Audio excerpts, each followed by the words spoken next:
Welcome back to Truly Force-Free Animal Training, Trainer Quick Tip. So today I just want to talk briefly about dog walkers. Many people use dog walkers because they work a lot, or maybe they're not physically able to walk their dog and they want their dog to experience a walk. So dog walkers can be a great asset to your dog's livelihood. However, there are definitely things you need to consider when you are getting a dog walker. One, you want to make sure your dog walker follows the same philosophy of training that you do.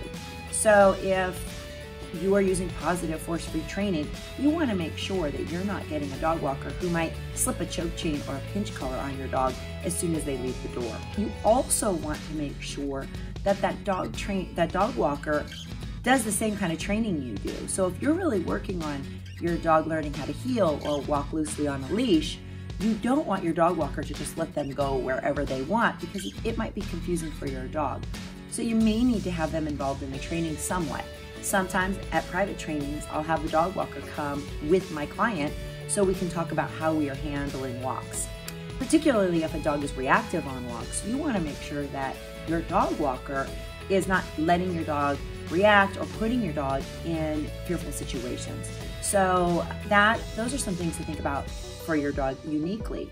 Now, all dogs should get to know their dog walker. Now, we all know that there are some dogs that are just friendly with every person they know. That dog's not going to have as big of a problem with meeting and greeting a dog walker. However, if your dog's a little nervous, it doesn't mean you can't use a dog walker. It just might mean that the dog walker needs to come to your house, have some visits. Maybe you guys go on walks together. Maybe they come and just play in the yard. They get to know the dog, and the dog walker gets to know the dog before they go out into public, because there needs to be, for some of those dogs, a little bit of a bond and some trust, especially if your dog is fearful on walks. So having a dog walker can be a great mental stimulation and a great way to get your dog to get exercise.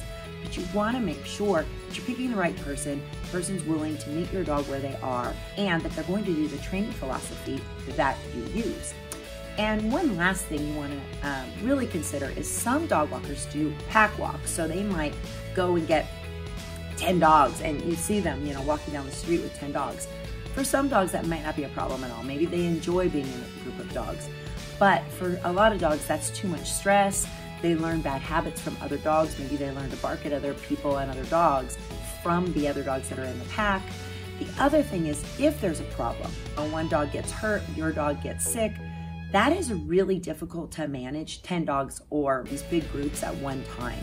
So I always caution people when they have a dog walker that does walk multiple dogs from a different household at the same time, that you make sure that they can maintain those dogs safely and that those dogs are appropriate together and they're not going to teach each other bad habits. So those are just a couple little tips if you're thinking about getting a dog walker. Like I said, dog walkers can be great, but you definitely have to make sure that your dog is comfortable with that particular person.